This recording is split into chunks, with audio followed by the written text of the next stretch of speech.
सभी विद्यार्थियों को सुप्रभात। अपने इस YouTube चैनल पर आपका स्वागत है एवं अभिनंदन। हाँ तो विद्यार्थियों, आज हम कक्षा 11th राजनीति विज्ञान से एक महत्वपूर्ण पाठ के प्रश्नोत्तर देखने जा रहे हैं।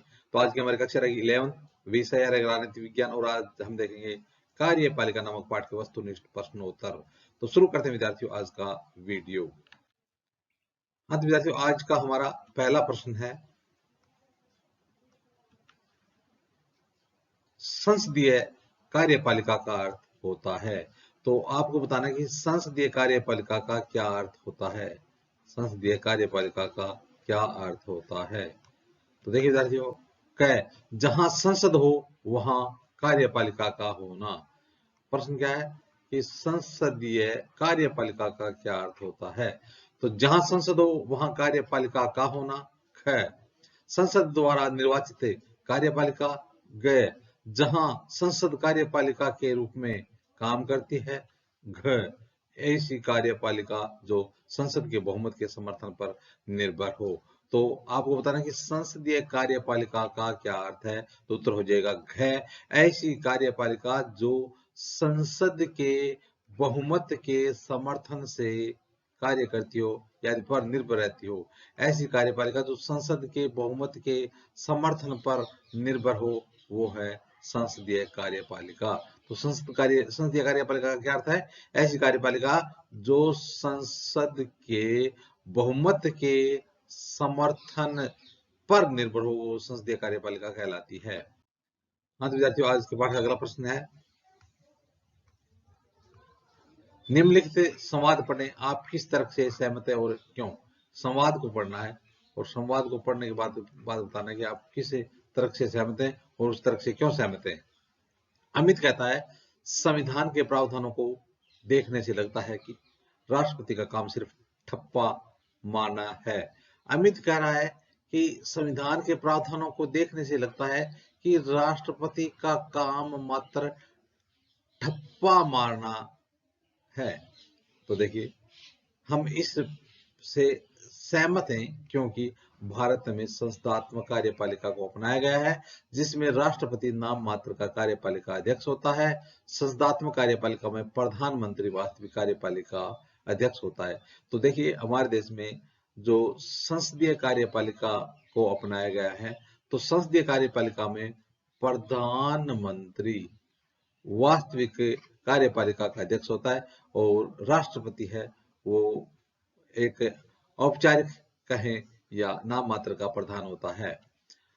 शर्मा कहती है, राष्ट्रपति प्रधानमंत्री की नियुक्ति करता है, इस कारण उसे प्रधानमंत्री को हटाने का भी अधिकार होना चाहिए। यहाँ शर्मा कह रही है कि राष्ट्रपति है वो प्रधानमंत्री की नियुक्ति करता है, इसलिए इस कारण प्रधानमंत्री को हटाने का अधिकार भी होना चाहिए। तो देखिए विद्यार्थियों, असहमत है क्यों। क्योंकि इस प्रकार से यदि व्यवस्था की जाएगी तो जो हमारे कार्यपालिका है या प्रधानमंत्री है उसका कार्यकाल निश्चित नहीं हो पाएगा। राजेश कहता है कि हमें राष्ट्रपति की जरूरत नहीं है, चुनाव के बाद संसद बैठक बुलाकर एक नेता चुन सकती है जो प्रधानमंत्री बने। यानी राजेश कहता है कि हमें राष्ट्रपति की जरूरत ही नहीं है, चुनाव के बाद संसद बैठक बुला ले और उसके बाद वो नेता चुन सकते जो प्रधानमंत्री बने। तो इससे हम असहमत हैं क्योंकि इससे किसी भी बात पर सहमति नहीं बन पाएगी और यदि किसी को स्पष्ट बहुमत नहीं मिल पा रहा हो तो ऐसी स्थिति में ऐसा संभव नहीं हो सकता, इसलिए हम इस बात से असहमत हैं। हाँ तो विद्यार्थियों, अब देखते हैं आज के पाठ का अगला प्रश्न। अगला प्रश्न है, निम्नलिखित को सुमेलित करें, यानी सुमेलित नहीं है, इनको सुमेलित करना है। भारतीय विदेश सेवा क्या है जिसमें बहाली हो उसी प्रदेश में काम करती हो, क्या वो विदेश सेवा होती है, नहीं होती है। इसी प्रकार से कह रहा है कि प्रादेशिक लोक सेवा क्या है, केंद्रीय सरकार के दफ्तरों में काम करती है जो या तो देश की राजधानी में होते हैं या फिर देश में कहीं और। तो यह भी प्रादेशिक लोक सेवा नहीं है। अखिल भारतीय सेवा क्या है। तो देखिए, जिस प्रदेश पे भेजा जाए उसमें काम करती है, इसमें प्रतिनियुक्ति पर केंद्र में भी भेजा जा सकता है, क्या यह अखिल भारतीय सेवा नहीं है। इसी प्रकार से कह रहा है कि केंद्रीय सेवाएं क्या है, भारत के लिए विदेशों में कार्यरत क्या केंद्रीय सेवाएं, तो इनको हमें सुमेलित करना है। तो सुमेलित करेंगे तो इस प्रकार से सुमेलित होगा। देखिए विद्यार्थियों, सबसे पहले भारतीय विदेश सेवा क्या है? भारतीय विदेश सेवा भारत के लिए विदेशों में कार्यरत है, वो भारत के लिए विदेशों में कार्यरत है, वो भारतीय विदेश सेवा है। इसी प्रकार से प्रादेशिक लोक सेवा क्या है? तो जिसमें बहाली हो उसी प्रदेश में काम करती हो, यानी जिस प्रदेश में बहाल किया जाता है उसी में काम करना प्रादेशिक लोक सेवा है। इसके अलावा अखिल भारतीय सेवाएं क्या हैं? तो जिस प्रदेश में भेजा जाए उसमें काम करती हैं। इसमें प्रतिनियुक्ति पर केंद्र में भी भेजा जा सकता है। तो इस प्रकार से अखिल भारतीय सेवाएं है ना, तो उसमें क्या है कि जिस प्रदेश में भेजा जाता है उसमें काम करते हैं ये वो, या फिर इसको प्रतिनियुक्ति पर केंद्र में भेजा जा सकता है। केंद्रीय सेवाएं कौन सी हैं? तो केंद्रीय सेवाएं सरकार के दफ्तरों में काम करती हैं। केंद्रीय सरकार के दफ्तरों में काम करती हैं केंद्रीय सेवाएं, तो केंद्रीय सरकार के दफ्तरों में काम करती हैं और या तो देश की राजधानी में होते हैं या देश में कहीं और, लेकिन केंद्रीय सरकार के दफ्तरों में ही काम करने वाले होते हैं, वो केंद्रीय कर्मचारी होते हैं, वो केंद्रीय सेवाएं होती हैं। हाँ तो विद्यार्थियों, अब देखते हैं आज के पाठ का अगला प्रश्न। अगला प्रश्न है, उस मंत्रालय की पहचान करें जिसने निम्नलिखित समाचार को जारी किया। समाचार जारी की यानी कि आपको वो कथन पढ़ के बताना कि यह समाचार किसने जारी किया होगा, किसने जारी किया होगा समाचार। तो यह मंत्रालय प्रदेश की सरकार का है या केंद्र सरकार का है और क्यों। और फिर इसके बाद बताना है कि यह मंत्रालय ना जो जो समाचार जारी किया गया है वो आपको बताना है कि समाचार जारी करने वाला मंत्रालय वो केंद्रीय सरकार का मंत्रालय है या फिर प्रदेश सरकार का मंत्रालय है, वो आपको बताना है। कै आधिकारिक तौर पर कहा गया है कि सन 2004-5 में तमिलनाडु पाठ्य पुस्तक निगम कक्षा 7, 10 और 11 की नई पुस्तकें जारी करेगा। तो यह कौन कहेगा? केंद्र सरकार कहेगी या राज्य सरकार कहेगी कि जो 2004-5 में जो तमिलनाडु राज्य की जो पाठ्य पुस्तकें तो वो 7, 10 और 11वीं की नई पुस्तकें जारी करना है, तो वो किसका कार्य हो जाएगा? तो हो जाएगा तमिलनाडु राज्य के अधीन। तो यह समाचार तमिलनाडु राज्य की शिक्षा मंत्रालय द्वारा जारी किया गया होगा, क्योंकि तमिलनाडु राज्य में तमिलनाडु पाठ्य पुस्तक निगम द्वारा राज्य में कक्षा 7, 10 और 11 के लिए नया सत्र शुरू करना था। तो इस प्रकार से यह जो समाचार है वो तमिलनाडु राज्य की शिक्षा मंत्रालय द्वारा जारी किया गया होगा। खैर, भीड़ भरे तिरुवल्लुवर चेन्नई खंड में लोहे अयस्क निर्यातकों की सुविधा के लिए एक नई रेल लूप लाइन बिछाई जाएगी। नई लाइन लगभग 80 किलोमीटर की होगी। यह लाइन पुट्टूर से शुरू होगी और बंदरगाह के निकट अत्तिपट्टू तक जाएगी। तो कहने का मतलब कि रेल लाइन है वो बिछाने का कार्य राज्य सरकार का है या केंद्र सरकार का? तो देखिए विद्यार्थियों, यह आदेश रेल मंत्रालय का है। यह मंत्रालय संघ सूची का विषय होने के कारण है और केंद्र सरकार के अधीन आता है। तो रेल लाइन बिछाना यह कार्य किसका आएगा? केंद्र सरकार के अधीन आएगा, क्योंकि यह कौन सी सूची का विषय है? यह संघ सूची का विषय है। हाँ जैसे देखते हैं आज की पाठ का अगला प्रश्न। अगला प्रश्न है, रमियापेट, दोबारा देखना, रमियमपेट मंडल में किसानों की आत्महत्या की घटनाओं की पुष्टि के लिए गठित 3 सदस्यीय उप विभागीय समिति ने पाया कि इस माह आत्महत्या करने वाले 2 किसान फसल के मारे जाने से आर्थिक समस्याओं का सामना कर रहे थे। किसान किस सूची का विषय है, किसमें आएंगे? तो देखिए विद्यार्थियों, यह मामला कृषि मंत्रालय का है जो राज्य मंत्रिमंडल के अधीन आता है। यानी यह मामला किसके अधीन आएगा? कृषि मंत्रालय का है, जो किसके अधीन आएगा?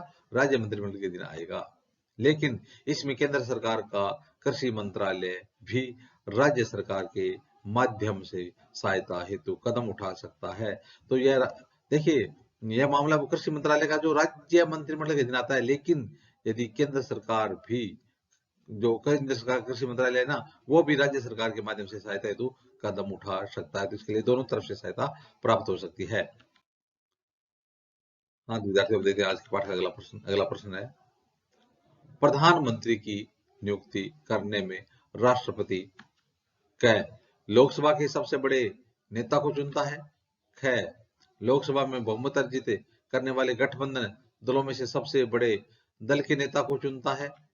ग, राज्यसभा के सबसे बड़े दल के नेता को चुनता है। घ, गठबंधन अथवा उस दल के नेता को चुनता है जिसे लोकसभा में बहुमत का समर्थन प्राप्त हो। तो लोकसभा के सबसे बड़े नेता को चुनना जरूरी नहीं है, यानी सबसे बड़े नेता नहीं, उसमें देखना है कि भाई दल किस दल को कितनी सीटें मिली हैं।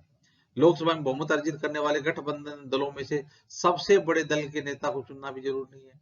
राज्यसभा के सबसे बड़े दल के नेता को चुनना जरूरी नहीं है। तो इसका उत्तर क्या हो जाएगा? इसका उत्तर हो जाएगा घ, गठबंधन अथवा उस दल के नेता को चुनता है जिसे लोकसभा में बहुमत का समर्थन प्राप्त हो। बहुमत का समर्थन प्राप्त होना जरूरी है। बहुमत के जो बहुमत है उसका समर्थन प्राप्त होना बहुत ही जरूरी है, इसलिए गठबंधन अथवा उस दल के नेता को चुनेगा जिसे लोकसभा में बहुमत का समर्थन प्राप्त हो। हाँ विद्यार्थियों, अब देखते हैं आज की पाठ का अगला प्रश्न है। इस चर्चा को पढ़कर बताएं कि कौन सा कथन भारत पर सबसे ज्यादा लागू होता है। चर्चा है, उस चर्चा को पढ़ के आपको बताना है कि इसमें से कौन सा कथन भारत पर सबसे ज्यादा लागू होता है। चर्चा क्या है? आलोक कहता है प्रधानमंत्री राजा के समान है, वह हमारे देश में हर बात का फैसला करता है। क्या यह हमारे भारत देश पर लागू होता है? शेखर कहता है प्रधानमंत्री सिर्फ बराबरी के सदस्यों में प्रथम है, इसे कोई विशेष अधिकार प्राप्त नहीं है, सभी मंत्रियों और प्रधानमंत्री के अधिकार बराबर होते हैं। इसके बाद बॉबी कहती है प्रधानमंत्री को दल के सदस्यों तथा सरकार को समर्थन देने वाले सदस्यों का ध्यान रखना पड़ता है, लेकिन कुल मिलाकर देखें तो नीति निर्माण तथा मंत्रियों के चयन में प्रधानमंत्री की बहुत ज्यादा चलती है। तो ये कह रहा है कि इनमें से आपको बताना कि जो चर्चा चल रही है इसमें से भारत में सबसे ज्यादा कौन सा कथन सही बैठता है। तो देखिए विद्यार्थियों, इसमें हो जाएगा कि उपयुक्त चर्चा में तीसरा बॉबी का कथन यानी सबसे ज्यादा भारत के संदर्भ में उपयुक्त लगता है। क्यों होता है?